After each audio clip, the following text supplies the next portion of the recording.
जय हिंद साथियों, स्वागत है आपका self study classes with Sumit Jain YouTube channel में। सो साथियों, स्टार्ट हो चुका आज का सेशन। सभी साथी आ जाएं और एक बार वीडियो को लाइक जरूर कर दें, ठीक है। अगर अभी तक आपने सेल्फ स्टडी क्लासेस का ऐप डाउनलोड नहीं किया तो साथियों सेल्फ स्टडी क्लासेस का ऐप जरूर डाउनलोड करें, ठीक है। और यहां पर हिंदी साहित्य का ऐप आपको डाउनलोड कर लेना है दोस्तों। हिंदी साहित्य के ऐप से आपको अगर जुड़ना है तो आप प्ले स्टोर में जाइए, हिंदी साहित्य सर्च करिए और इस वाले ऐप को आप लोग डाउनलोड कर सकते हैं। यहां पर दोस्तों एक प्रतियोगिता रखी जा रही है न्यू ईयर पर, बहुत ही बढ़िया ऑफर भी आ रहे हैं। तो हिंदी साहित्य का ऐप भी आप सभी डाउनलोड करें, ठीक है। और ये 2020 टेस्ट सीरीज भी होती है दोस्तों, ये बिल्कुल फ्री होती है ऐप पर, तो आप लोग इसका लाभ भी ले सकते हैं, ठीक है। यहां पर देखें तो पंजाब मास्टर कैडर का एक न्यू बैच स्टार्ट हो रहा है 5 जनवरी 2022 से, ठीक है। हिंदी साहित्य की संपूर्ण तैयारी यहां पर आपको करवाई जाएगी। और जिन भी साथियों ने अभी तक दोस्तों लाइक नहीं किया है वीडियो को, सभी साथी लाइक कर लें और दोस्तों एडमिशन जरूर ले लें इसमें, ठीक है। ऑफर है मात्र 1500 रुपए में, इसमें आप एडमिशन ले सकते हैं, ठीक है। और दोस्तों यहां पर एक और बड़ा ऑफर आ गया आप लोगों के लिए पंजाब मास्टर कैडर के। ये जो 4500 क्वेश्चन हैं, यहां पर 4500 क्वेश्चन की पीडीएफ भी आपको मिलेगी मात्र 599 में। टेस्ट भी मिलेंगे लगाने को, साथ ही उन्हीं टेस्टों की पीडीएफ भी आपको मिलेगी। तो ये पंजाब मास्टर कैडर वालों के लिए एक बढ़िया ऑफर है और हिंदी वालों के लिए भी। तो 599 में आपको 4500 क्वेश्चन की टेस्ट प्लस पीडीएफ भी आपको इसमें मिलने वाली है। तो बढ़िया सिलेबस के अकॉर्डिंग है पंजाब मास्टर कैडर के हिंदी साहित्य का ये दोस्तों संपूर्ण कोर्स, इसका ऑफर आ गया है पीडीएफ नोट्स। अब मात्र आप 2200 रुपए में दोस्तों परचेस कर सकते हो 1 जनवरी तक, ठीक है। 2200 में ये हिंदी साहित्य के संपूर्ण कोर्स में मात्र 1500 रुपए में एडमिशन ले सकते हो। ये बहुत बड़े ऑफर हैं सभी दोस्तों, आप ऐप में जाकर के देख सकते हो। और यहां पर आज अपन को यहां से छायावाद को पढ़ना है। जनार्दन झा द्विज कृत अनुभूति और अंतर्ध्वनि छायावादी काव्य संग्रह हैं दोस्तों। कौन किसके द्वारा कृत हैं ये? जनार्दन झा द्विज द्वारा, अनुभूति और अंतर्ध्वनि। अब आपसे अगर पूछा जाएगा कि अनुभूति के रचनाकार कौन है या अंतर्ध्वनि के रचनाकार कौन है, तो आपको बताना है जनार्दन झा द्विज हैं, ठीक है। और दोस्तों ये अनुभूति में वेदना का स्वर प्रधान है और इसकी शैली सुमित्रानंदन पंत के क्या है, निकट है। ये 2 रचनाएं आपको याद रख लेना, अनुभूति और अंतर्ध्वनि, ठीक है। उसके बाद थोड़ा सा अपन और जाते हैं, छायावाद के बारे में और पढ़ते हैं यहां पर कि छायावादी कवियों में डॉक्टर रामकुमार वर्मा। अब यहां पर डॉक्टर रामकुमार वर्मा की बात आई है तो दोस्तों डॉक्टर रामकुमार वर्मा का जन्म कब हुआ, इसको आपको बताना है कब हुआ, जल्दी से बताओ। इनका विशेष स्थान है इनकी रचनाओं में रूप राशि, निशीथ, चित्र रेखा आदि इनके छायावादी काव्य संग्रह हैं। और इन रचनाओं में कण कण में व्याप्त परम सत्ता की दोस्तों झांकी मिली है। अब बात रामकुमार वर्मा की आती है तो इनके बारे में सबसे पहले तो आपको यह पता होना चाहिए कि इनका जो जन्म हुआ था वो हुआ था 1905 में, रामकुमार वर्मा का, ठीक है। ये श्रेष्ठ आलोचक भी हैं दोस्तों, ठीक है। इन्होंने हिंदी साहित्य का आलोचनात्मक इतिहास ग्रंथ भी लिखा, हिंदी साहित्य का आलोचनात्मक इतिहास। 1938 में इस ग्रंथ को इन्होंने लिखा, हिंदी साहित्य का आलोचनात्मक इतिहास, ठीक है। और ये जो हिंदी साहित्य का आलोचनात्मक इतिहास रामकुमार वर्मा जी ने लिखा, ये अधूरा ग्रंथ था इनका, ठीक है। और एक और क्वेश्चन जहां आप कंफ्यूज होते हो, एक रचना पूछी जाती है चित्र रेखा और एक पूछी जाती है चित्रलेखा। तो आपको बताना चित्रलेखा के रचनाकार कौन है। यहां तो चित्र रेखा आपने पढ़ लिया, ये तो रामकुमार वर्मा, ठीक है। बाकी चित्रलेखा एक किसकी रचना है, जल्दी से बताओ। और बाकी रामकुमार वर्मा के बारे में और भी हम तथ्य आपको बता रहे हैं कि ये छायावादी आलोचक हैं दोस्तों रामकुमार वर्मा जी। और रामकुमार वर्मा जी का जन्म 1905 में हुआ था और इन्होंने स्वयंभू को हिंदी का प्रथम कवि माना। किसको माना? स्वयंभू को हिंदी का प्रथम कवि किसने माना? तब आपका उत्तर हो जाएगा रामकुमार वर्मा ने, ठीक है। आरसी प्रसाद सिंह की बात करें तो इनकी रचना कलापी छायावादी काव्य संग्रह है और इसका मुख्य विषय है प्रेम, सौंदर्य और प्रकृति, ठीक है। कलापी याद रख लेना, कलापी ये किसकी रचना कई बार पूछी गई। तो कलापी के रचनाकार हैं आरसी प्रसाद सिंह, ठीक है। केदारनाथ मिश्र प्रभात की अगर बात करें तो चिर स्पर्श, सेतुबंध, शुभ्रा आदि कविताएं इनकी छायावादी वैशिष्ट्य से क्या है दोस्तों, परिपूर्ण है। कौन सी? प्रभात। प्रभात की आपको याद रख लेना, प्रभात की चिर स्पर्श, सेतुबंध, शुभ्रा आदि ये कविताएं। ठीक है, तो यहां पर कलापी आपको याद रख लेना। नीचे जाते हैं तो दोस्तों रामकुमार वर्मा की रूप राशि, निश्चित, चित्ररेखा इनको याद कर लेना। अनुभूति और अंतर्ध्वनि के रचनाकार कौन है? तो जनार्दन झा ध्वज हैं, ये याद कर लेना। ठीक है, नीचे जाते उदय शंकर भट्ट की बात करते हैं तो उदय शंकर भट्ट की अधिकांश रचनाओं में छायावादी भावुकता पाई जाती है। राका, मानसी, विसर्जन, युगदीप, अमृत और विष इनके क्या हैं? काव्य संग्रह हैं। एक दोस्तों आपको पता है मानसी एक रचना किसकी है? राम नरेश त्रिपाठी की भी रचना है मानसी। ठीक है, तो मानसी को अपन को याद रख लेना है कि मानसी एक रचना राम नरेश त्रिपाठी की भी है और मानसी एक रचना उदय शंकर भट्ट की भी है, उदय शंकर भट्ट की। ठीक है, और राका की बात करें तो राका ये रचना उदय शंकर भट्ट की है, मानसी है। विसर्जन आपको याद रख लेना, विसर्जन की रचनाकार उदय शंकर भट्ट हैं। युगदीप की बात करें तो युगदीप और दोस्तों अमृत और विष, अमृत और विष उदय शंकर भट्ट। ठीक है, ये पूरी की पूरी राका, मानसी, विसर्जन, युगदीप, अमृत और विष इन रचनाओं को आपको क्या करना है? याद करना है। और ये रचनाएं हैं उदय शंकर भट्ट जी की। ठीक है, छायावादी कवि रामनाथ सुमन कृत विपंची काव्य संग्रह में दोस्तों प्रेम परक गीत हैं। काय में? विपंची में। ठीक है, तो रामनाथ सुमन की आपको याद रखें, रामनाथ सुमन द्वारा विपंची काव्य संग्रह में प्रेम परक गीत हैं। और गोपाल सिंह नेपाली की अगर बात करें तो इनकी रचनाओं में छायावादी प्रभाव पाया जाता है। इनकी कविताओं में प्रकृति प्रेम का स्वर प्रमुख है और इनके दो काव्य संग्रह पंछी और रागनी है। कौन से दोस्तों? पंछी और रागनी किसके हैं? गोपाल सिंह नेपाली के। तो अपन को याद रख लेना है कि पंछी नेपाली रागनी गाती है, ऐसे याद कर लो। ठीक है, नेपाली पंछी रागनी गाता है, ऐसा भी याद कर लेना, या रागनी का नेपाली पंछी, जैसे भी आपको ट्रिक बने कि रागनी का नेपाली पंछी।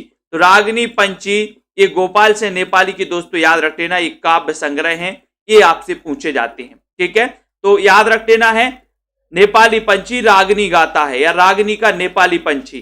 ठीक है, नेपाली पंछी रागनी सुनाता है, कैसे भी आपको याद रख लेना। तो पंछी और रागनी ये काव्य संग्रह गोपाल सिंह नेपाली के हैं। ठीक है, विपंची रामनाथ सुमन की है। राका, मानसी, विसर्जन, युगदीप, अमृत और विष ये उदय शंकर भट्ट की हैं। ठीक है, प्रभात देखो तो केदारनाथ मिश्र की है। कलापी की बात करो तो आरसी प्रसाद से हैं। ठीक है, और दोस्तों यहां पर रूप राशि, निशीथ, चित्ररेखा ये रामकुमार वर्मा की है, तो ये रामकुमार वर्मा की हो जाएंगी। ठीक है, उसके बाद जनार्दन झा की बात करें तो अनुभूति, अंतर्ध्वनि और दोस्तों ये अपन को याद कर लेना, ये रचना पूरी की पूरी आपके लिए इंपॉर्टेंट है। ठीक है, उसके बाद देखेंगे छायावाद युगीन अन्य काव्य कृतियों को। जैसे बात करें माखनलाल चतुर्वेदी एक भारतीय आत्मा, एक क्वेश्चन कई बार आ चुका है, एक भारतीय आत्मा उपनाम से किसे जाना जाता है? बताइए रश्मि पाठक जी, एक भारतीय आत्मा, तो आपका उत्तर क्या हो जाएगा? माखनलाल चतुर्वेदी। इनका जन्म कब हुआ था? 1886 में हुआ था माखनलाल चतुर्वेदी का। ठीक है, कि 1889 में, 1889 में हुआ था, सॉरी। ठीक है, माखनलाल चतुर्वेदी का 1889 में, 1886 में मैथिली शरण गुप्त का हुआ था। ठीक है, माखनलाल चतुर्वेदी का प्रथम कविता संग्रह हिमकिरीटनी, हिमकिरीटनी सन 1943 उस समय प्रकाशित हुआ जब द्विवेदी युग, छायावाद युग और प्रगतिवाद युग तीनों क्या हो चुके थे? समाप्त हो चुके थे दोस्तों। ठीक है, तो 1943 में प्रकाशित हुआ था कौन सा? हिमकिरीटनी। और ये जो कविता संग्रह है ये माखनलाल चतुर्वेदी का है और माखनलाल चतुर्वेदी का जन्म 1889 में हुआ और इन्हें एक भारतीय आत्मा उपनाम से जाना जाता है। तो ये छोटी छोटी चीजें अपन को पढ़ना है। उसके बाद थोड़ा सा आगे बढ़ते हैं, यहां पर देखते हैं राष्ट्रीय सांस्कृतिक धारा के कवि, राष्ट्रीय सांस्कृतिक धारा के कवि। ठीक है, बात करें माखनलाल चतुर्वेदी, इनका जन्म हुआ 1889 में। ठीक है, माखनलाल चतुर्वेदी का। बालकृष्ण शर्मा नवीन 1897, नवीन जी ये राष्ट्रीय सांस्कृतिक धारा के कवि। यहां से भी क्वेश्चन आता है, निम्न में से बताइए कौन सा राष्ट्रीय सांस्कृतिक धारा का कवि है? तो माखनलाल चतुर्वेदी, बालकृष्ण शर्मा नवीन, उदय शंकर भट्ट भी हैं, 1898 में जन्म हुआ इनका। सुभद्रा कुमारी चौहान 1905, ठीक है। दिनकर जी का 1908 में जन्म हुआ। जगन्नाथ प्रसाद मिलिंद का 1907 में।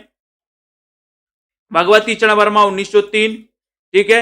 नरेंद्र शर्मा 1913 और रामेश्वर शुक्ल अंचल 1915 में, है ना। और दोस्तों आरसी प्रसाद से 1911, केदारनाथ मिश्र प्रभात 1907, श्याम नारायण पांडे 7, सोहनलाल द्विवेदी 1906 और रांगे राघव 1923।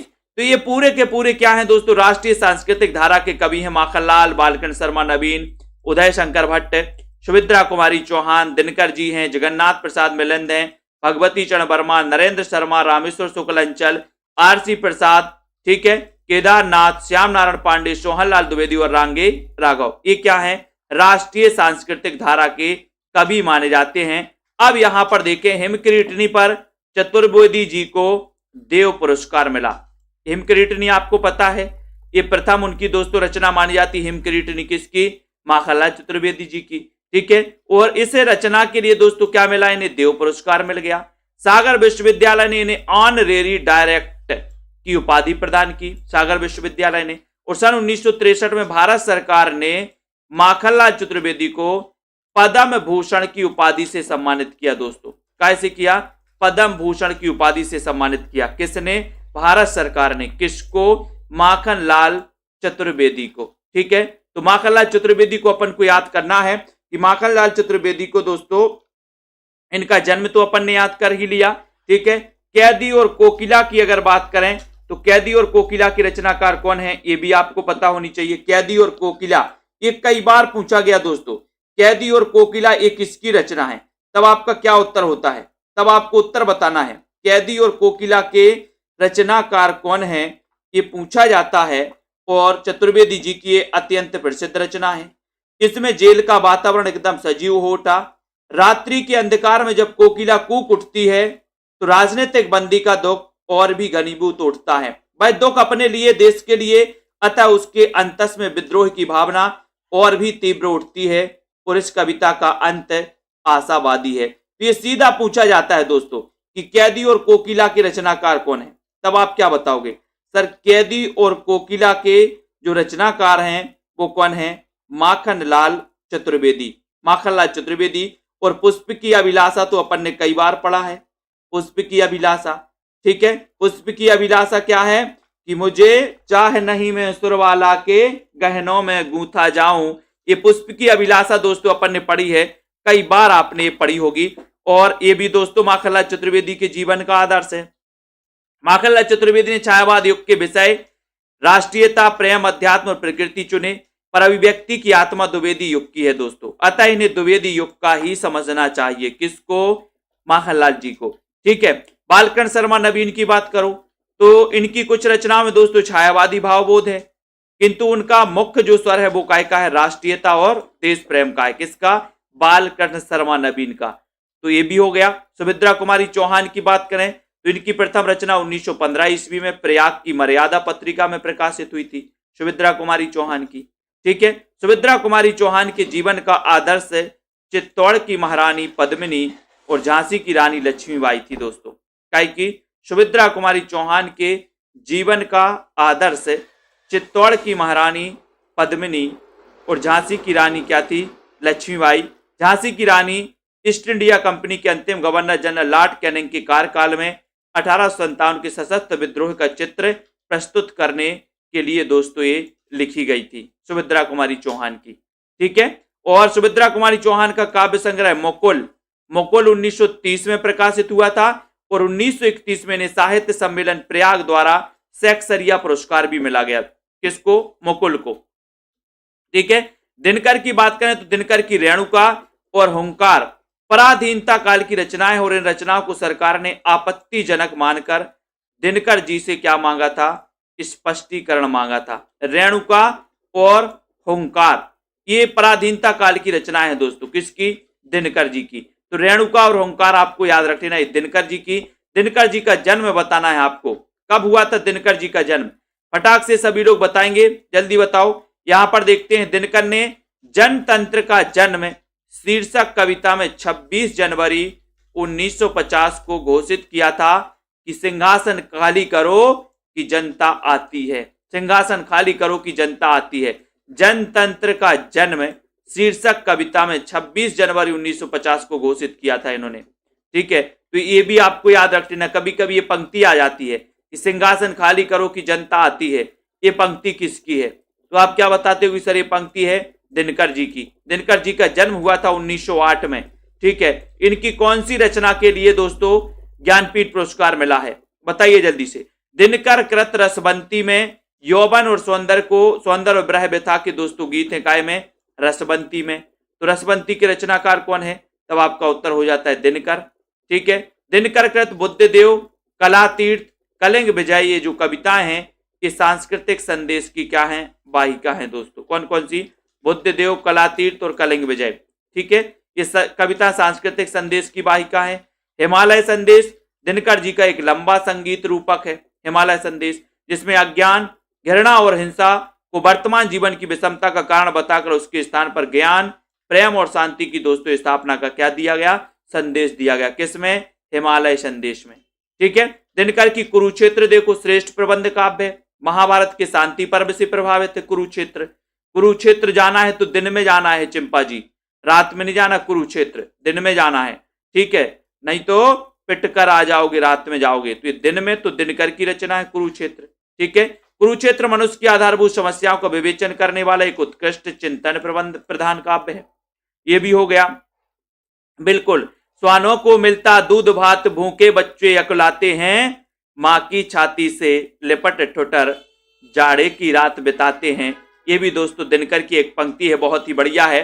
ठीक है, उर्वशी दिनकर जी का 5 अंकों में विभाजित एक काव्य है, काव्य रूपक है, और इसका केंद्रीय भाव क्या है? प्रेम। और इसमें पुरुरवा और उर्वशी के प्रेम का क्या है दोस्तों? चित्रण है। और इसी उर्वशी के लिए क्या मिला इन्हें? क्या मिला? ज्ञानपीठ पुरस्कार मिला। कब मिला? 1972 में मिला। ठीक है, और उर्वशी एक रचना दोस्तों 1909 की रचना, 1909 की रचना जयशंकर प्रसाद की भी है। 1909 की उर्वशी, तो एक उर्वशी जयशंकर प्रसाद की भी है और एक उर्वशी दिनकर जी की भी है।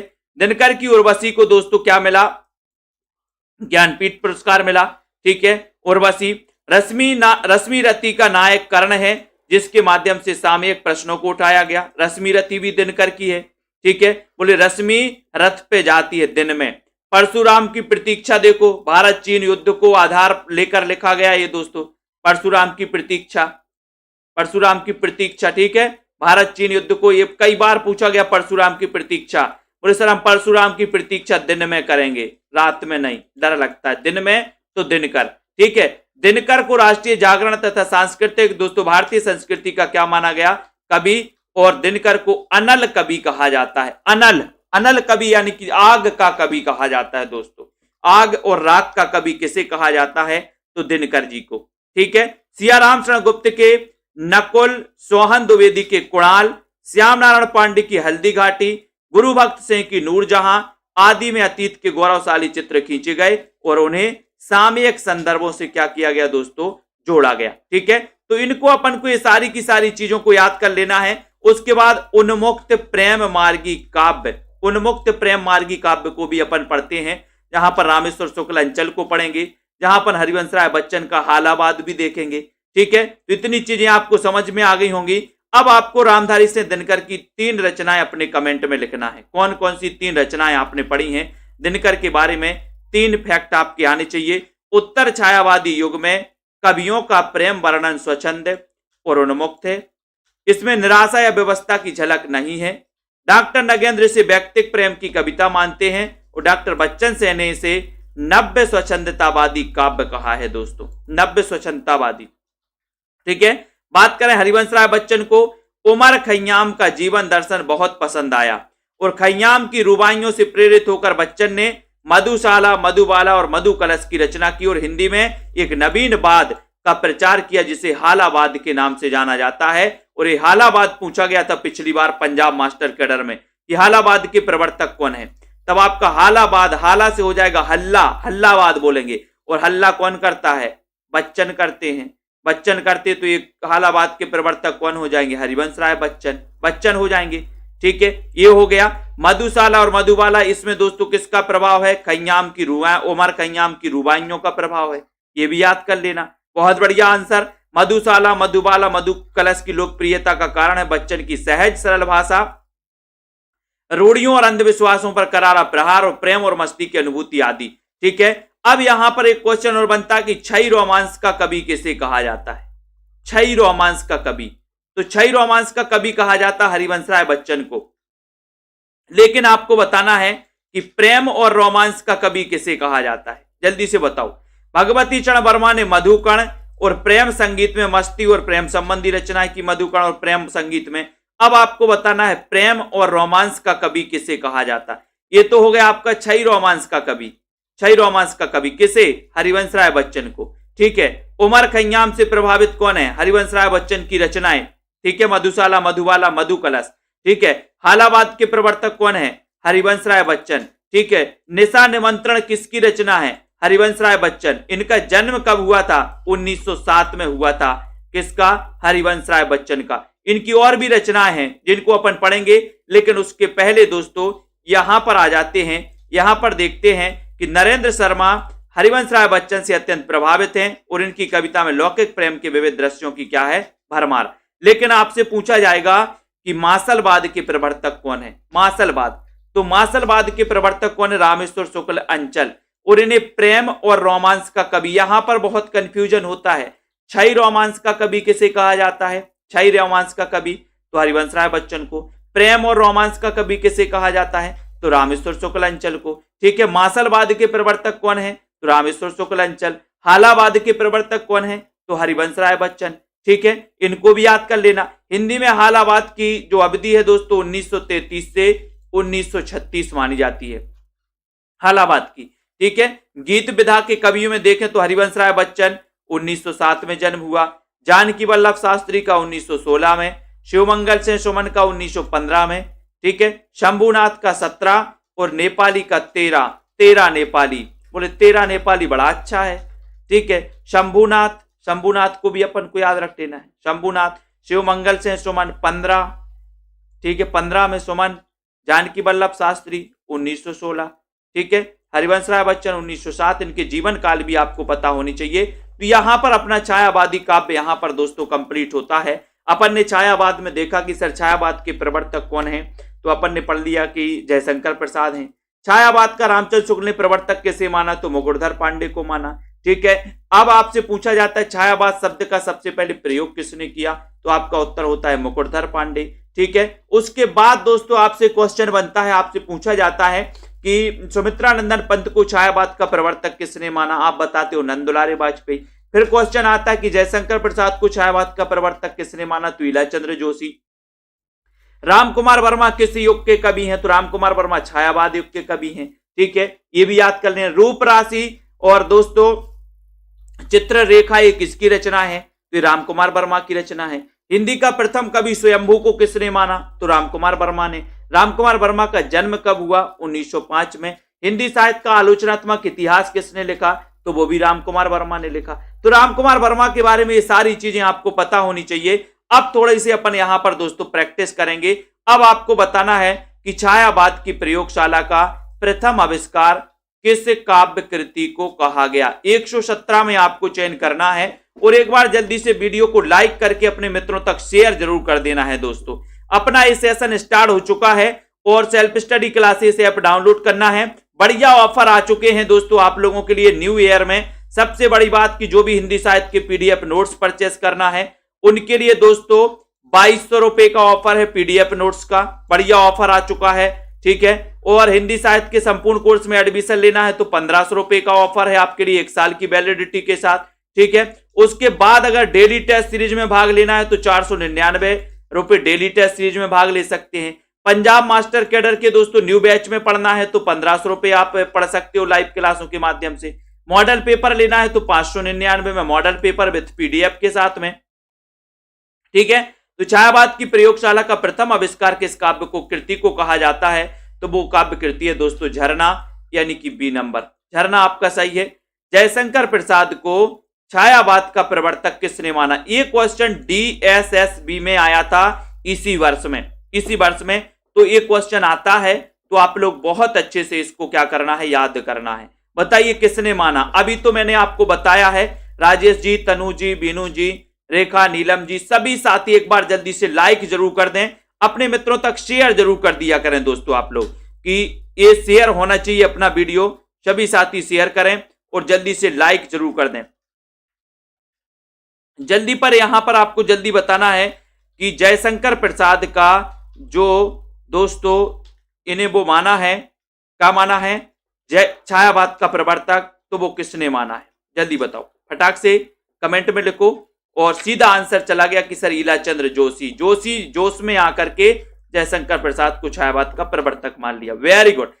अब आपको बताना, छायावादी कविता कुर्री के प्रति एक किसकी रचना है? कुर्री के प्रति के रचनाकार कौन है? कुरैशी जी, बताइए।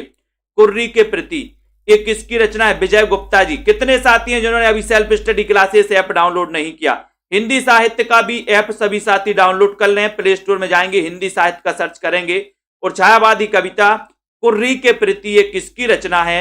119 का आंसर आपको चयन करना है और सीधा सीधा आंसर जा रहा है कि सर ये जो रचना है कुर्री के प्रति, ये कुर्री के प्रति मुकुटधर पांडे की रचना है। ठीक है, इनको याद कर लेना। ये दोस्तों सभी लोग याद करेंगे कि ये छायावाद के प्रवर्तक माना रामचंद्र शुक्ल ने। इनका जन्म हुआ था 1895 में, 1895 में। ठीक है, हिंदी में छायावाद शब्द सबसे पहले प्रयोग किसने किया? 120 का आंसर जल्दी से बताएंगे। छायावाद शब्द का सबसे पहले प्रयोग, मैंने बहुत सारी चीजें हैं जो आपको दोस्तों ऐसे ही है ना। रमेश कुमार जी बताइए, मनु, रेखा बोरा जी, जया जी, जिनको भी एडमिशन लेना है, मायाराम जी, विवेक कुमार जी, एडमिशन जरूर लें और अध्ययन चालू कर दें निरंतर। हिंदी में छायावाद शब्द का सबसे पहले प्रयोग किसने किया? 120 नंबर का आंसर बताना है और आपका सीधा आंसर चला गया कि सर मुकुटधर पांडे लगा दो। ठीक है, ए नंबर राइट, वेरी गुड, बहुत बढ़िया, ए नंबर सही हो जाएगा। छायावाद को चित्र भाषा शैली किसने कहा? बहुत ही अच्छा क्वेश्चन है दोस्तों, ये क्वेश्चन कई बार पूछा चुका है। चित्र भाषा शैली किसने कहा है? चिंपा जी बताइए।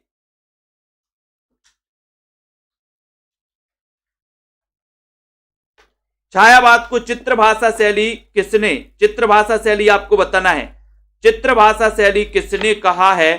तो छायावाद को जो चित्र भाषा शैली कहा है वो कहा है दोस्तों किसने? रामचंद्र शुक्ल ने।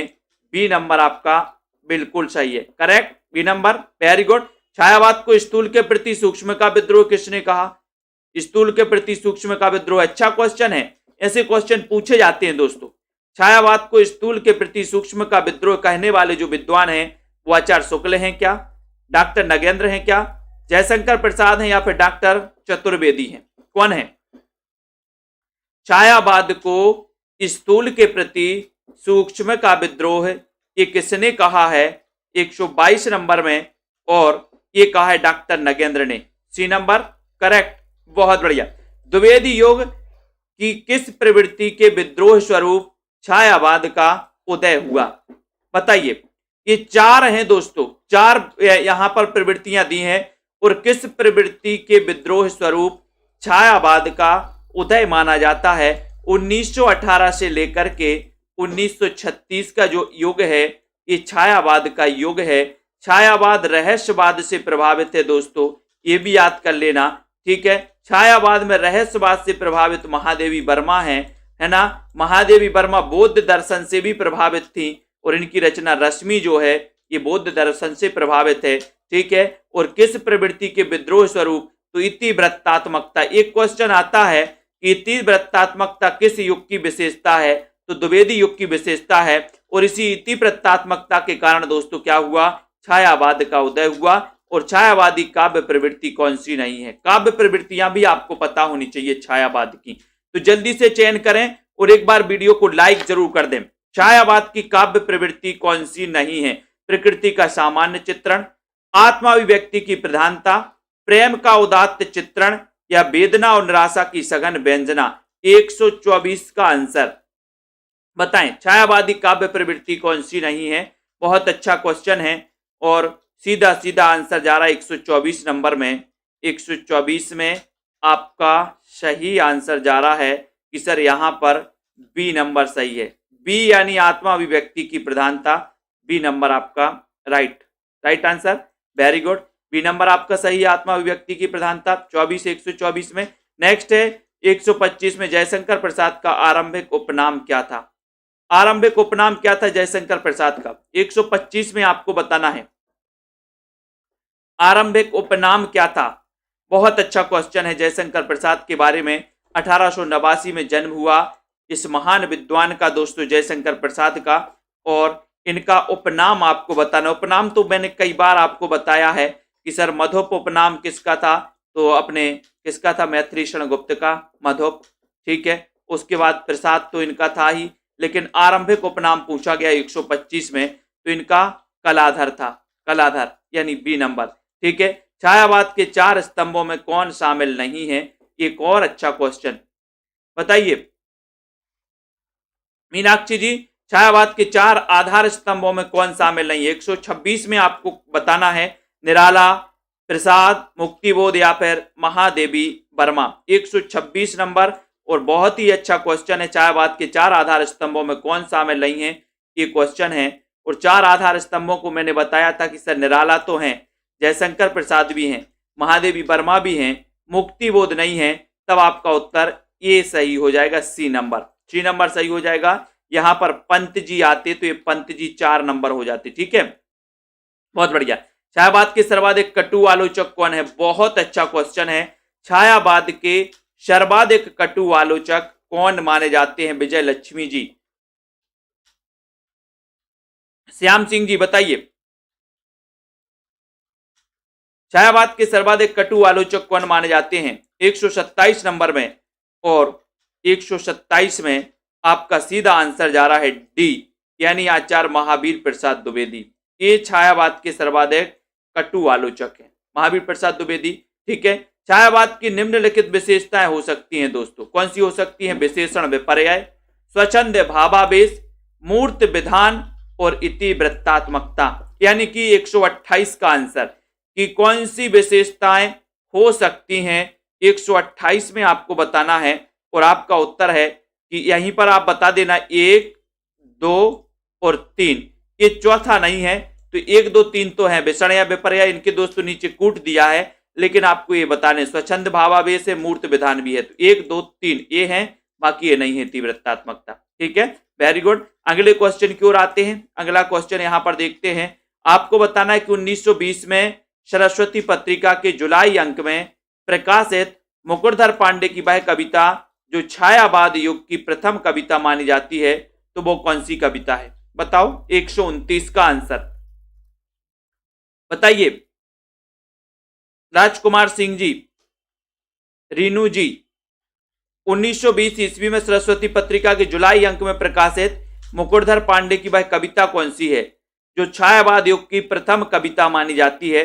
अच्छा है क्वेश्चन। 129 में, और 129 का सीधा आंसर जा रहा है बी, यानी कुर्री के प्रति। कुर्री के प्रति बी नंबर राइट आंसर, ठीक है। ये हो गया। किस समीक्षक ने छायावाद को तत्कालीन काव्य की संपूर्ण विशेषताओं की व्यंजना में असमर्थ समझकर उसके स्थान पर स्वच्छंदतावाद शब्द का प्रयोग अधिक सार्थक माना है? किसने माना स्वच्छंदतावाद शब्द का प्रयोग? बताएं। और जितने भी हमारे टीजीटी पीजीटी वाले साथी हैं, और जितने भी पंजाब मास्टर कैडर वाले साथी, और हिंदी साहित्य जिनको पढ़ना बहुत अच्छे से शुरुआत से, तो 5 तारीख से 5 जनवरी से एक न्यू बैच स्टार्ट हो जाएगा, ठीक है। उसमें आप एडमिशन ले सकते हैं दोस्तों, है ना। किस समीक्षक ने छायावाद को तत्कालीन काव्य की संपूर्ण विशेषताओं की व्यंजना में असमर्थ समझकर उसके स्थान पर स्वच्छंदतावाद शब्द का अधिक सार्थक माना है? 130 का आंसर, और 130 में उत्तर चला जाएगा डॉक्टर बच्चन से। डॉक्टर बच्चन से, यानी सी नंबर आपका बिल्कुल सही है। सी नंबर साइड। जयशंकर प्रसाद की वह लंबी कविता कौन सी है जिसे आज की नई कविता के खंड काव्यों की नींव माना जाता है? वो कविता कौन सी है बताइए अनिल कुमार जी। जयशंकर प्रसाद की वह लंबी कविता कौन सी है जिसे आज की नई कविता के खंड काव्यों की नींव माना जाता है? वो लंबी कविता आपको बताना है 131 में, और 131 का सीधा आंसर जा रहा है कि वो सर लंबी जो कविता है, ठीक है, जिसे नई कविता के खंड काव्यों की नींव माना जाता है, वो कविता है महाराणा का महत्व। महाराणा का महत्व, यानी डी नंबर आपका सही है। डी नंबर आपका राइट आंसर हो जाएगा। इस डी पर क्लिक करना है। डी पर राइट, वेरी गुड। हिंदी का प्रथम गीति नाट्य कौन सा है? बहुत अच्छा क्वेश्चन है। हिंदी का प्रथम गीति नाट्य कौन सा है बताइए। मधु जी, बीनू सरोज जी, टीचर तैयारी, हिंदी का प्रथम गीति नाट्य कौन सा है? अच्छा क्वेश्चन है। और अपन ने बताया था कि सर 1913 का वो गीति नाट्य अपन पढ़ते, 13 करुणालय, 13 करुणालय। तो करुणालय ये हिंदी का प्रथम गीति नाट्य है, 1913 की रचना है, ठीक है। और बिल्कुल ब्रजेश जी, ये करुणालय 1913 की रचना है और इसके रचनाकार कौन है? जयशंकर प्रसाद। ये हिंदी का प्रथम गीति नाट्य माना जाता है। ये नंबर आपका सही है। जयशंकर प्रसाद के किस काव्य ग्रंथ को कामायनी की श्रद्धा का पूर्व संस्करण कहा गया? बताएं। नीतू सोलंकी जी, विश्वास मलिक जी, प्रमोद सैनी जी, बताइए प्रसाद की किस काव्य ग्रंथ को कामायनी की श्रद्धा का पूर्व संस्करण कहा गया है?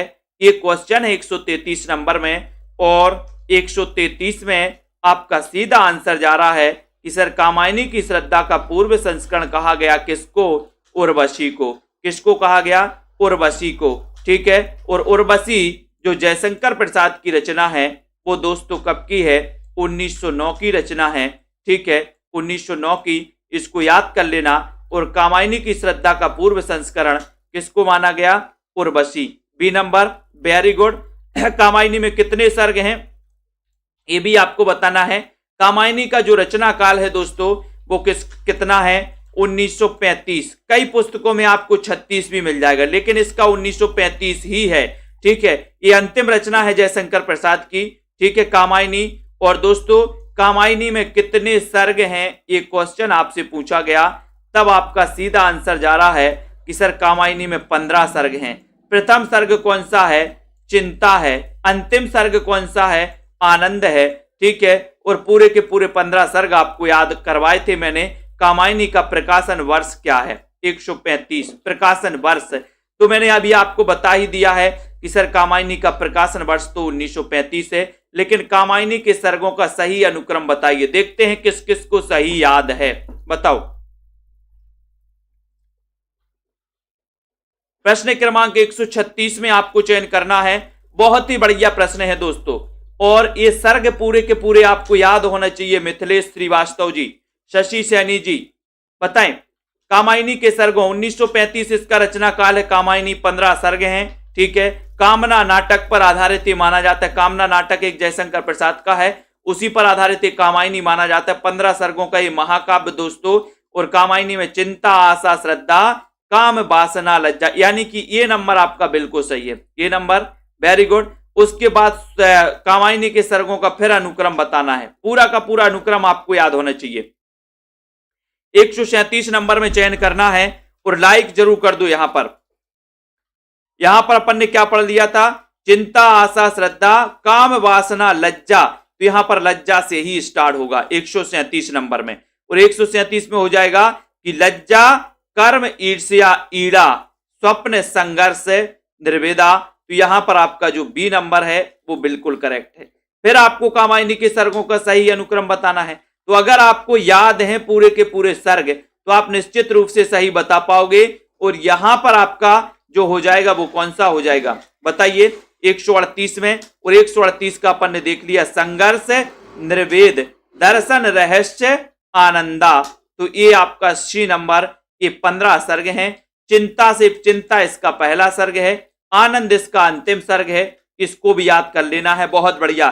चिंता, आशा, श्रद्धा, काम, वासना, लज्जा, कर्म, ईर्ष्या, ईड़ा, स्वप्न, संघर्ष, निर्वेदा, दर्शन, रहस्य, आनंद। बहुत बढ़िया। इसे आपको याद भी करना है इनको, कामायनी का सर्ग कौन सा नहीं। अब ऐसा अगर क्वेश्चन आता है तो आपको अगर ये 15 सर्ग याद हैं तभी इस प्रकार के क्वेश्चन को आप हल कर पाओगे, ठीक है। तो ऐसे कितने साथी हैं जिनको ये पूरे के पूरे सर्ग याद हैं बताइए, और सही आंसर यहां पर लगाना है। बताओ कामायनी का सर्ग नहीं है तो कौन सा नहीं है कामायनी का सर्ग? श्रद्धा है, लज्जा है, ईर्ष्या है, कौन सा नहीं है? तो आपका उत्तर है इच्छा, यानी डी नंबर आपका बिल्कुल सही है। डी नंबर सही है, वेरी गुड। श्रद्धा, लज्जा, ईर्ष्या ये तो सही है, डी नंबर आपका राइट आंसर हो जाएगा। उसके बाद देखो लहर, आंसू, कामायनी, उर्वशी, इनका दोस्तों काव्य रूप आपको चयन करना है। कबीर सिंह जी, इनके काव्य रूप बताइए 140 नंबर में। और सभी साथी एक बार वीडियो को लाइक जरूर कर दें। सेल्फ स्टडी क्लासेस का ऐप डाउनलोड कर लें। सेल्फ स्टडी क्लासेस में भी 1 जनवरी को आपके लिए प्रतियोगिता रखी जाएगी दोस्तों, ठीक है। और हिंदी साहित्य वाले ऐप में भी रखी जाएगी, ठीक है। तो हिंदी साहित्य का ऐप भी, जहां पर आपके लिए पीडीएफ नोट्स भी उपलब्ध हैं, ठीक है। और दोस्तों जिनको भी एडमिशन लेना है वो एडमिशन लें तुरंत ही। 5 जनवरी से न्यू बैच स्टार्ट हो रहा है दोस्तों। किस पर हो रहा है? अपने सेल्फ स्टडी क्लासेस ऐप पर। यहां पर आपको 140 नंबर में चयन करना है और यहां पर आपको देखना है कि सर लहर क्या है। लहर तो गीति काव्य है, एक गीति काव्य हो गया। आंसू क्या है? तो आंसू अपन को देख लेना कि सर आंसू तो खंड काव्य है, ठीक है। कामायनी क्या है? कामायनी महाकाव्य है। उर्वशी क्या है? तो उर्वशी आपको याद रख लेना कि सर ये चंपू काव्य है, ठीक है। तो लहर गीति काव्य है, आंसू खंड काव्य है, कामायनी महाकाव्य है, उर्वशी चंपू काव्य है, ठीक है। ये सारी की सारी चीजें आपको याद कर लेना है, ठीक है। बाकी मैंने आपको बता ही दिया है। यहां पर बात करते हैं कि ये पूरे के पूरे जो कोर्स हैं, ये हिंदी साहित्य का संपूर्ण कोर्स का दोस्तों ऑफर आ चुका है। इसका आपको पीडीएफ नोट्स मात्र 2200 रुपए में ऑफर है, ठीक है। पीडीएफ नोट्स आपके प्रिंट आउट आप निकलवा सकते हैं। इसके हिंदी साहित्य का संपूर्ण कोर्स टिर्की न्यू पैटर्न पर आधारित, ये मात्र 1500 रुपए में इसमें एडमिशन ले सकते हैं। 1 साल की वैलिडिटी के साथ लाइव क्लास है, हर संडे को test, doubt solution, recorded class है, सब कुछ इसमें मिलती है। टीजीटी पीजीटी वाले और साथ ही पंजाब मास्टर कैडर वाले साथी। और पंजाब मास्टर कैडर के लिए स्पेशल मॉडल पेपर बनाया गया। मॉडल पेपर 30 मॉडल पेपर बनाए हैं, 4500 क्वेश्चन हैं। इसमें 4500 क्वेश्चन के आपको टेस्ट भी मिलेंगे, साथ ही उन 4500 क्वेश्चन की पीडीएफ भी मिलेगी। मात्र कितने में? 599 में, ठीक है। तो मायाराम जी, इसी प्रकार से जिनको भी प्रैक्टिस करना, टेस्ट करना है, सेल्फ स्टडी क्लासेस का बढ़िया। और दोस्तों न्यू बैच स्टार्ट हो रहा है 5 जनवरी से, ठीक है। तो ये न्यू बैच में भी आप लोग सभी शामिल हो सकते हैं और दोस्तों पढ़ सकते हैं। ये हिंदी साहित्य का ऐप आप सभी डाउनलोड कर ले दोस्तों। बढ़िया ऑफर आ चुके हैं नए वर्ष के लिए। तो नए वर्ष के ऑफरों का आप लोगों के लिए बिल्कुल भी इंतजार नहीं करना। सभी साथी अभी से एडमिशन ले लें अपना और अध्ययन चालू कर दें। बिल्कुल भी लेट तैयारी चालू नहीं करनी है, चालू निरंतर रहनी चाहिए, ठीक है। रमा शर्मा जी, राजेश जी, विजय लक्ष्मी, विद्या रानी जी, रोली सिंह जी, उदय यादव जी, मायाराम, बीनू जी, मुकनत जी, सभी साथियों के लिए अर्शदीप जी, राजेश जी, नीलम जी, ठीक है। बहुत बढ़िया, धन्यवाद साथियों। शेयर करते रहें। विजय कुमार जी, अजय कुमार जी, विवेक जी, तनु जी, रेखा जी, रीता कांत, शाम पंडित जी, लाइक शेयर जरूर करते रहें और अपने मित्रों तक बताते रहें। सेल्फ स्टडी क्लासेस जो अपना परिवार है इसको आगे बढ़ाते रहें। अनुज जी बहुत बढ़िया, ठीक है। मिथिलेश श्रीवास्तव जी वेरी गुड, शशि जी, अनिल जी, प्रमोद जी, सभी को धन्यवाद आज की इस वीडियो के लिए। बस इतना ही। जय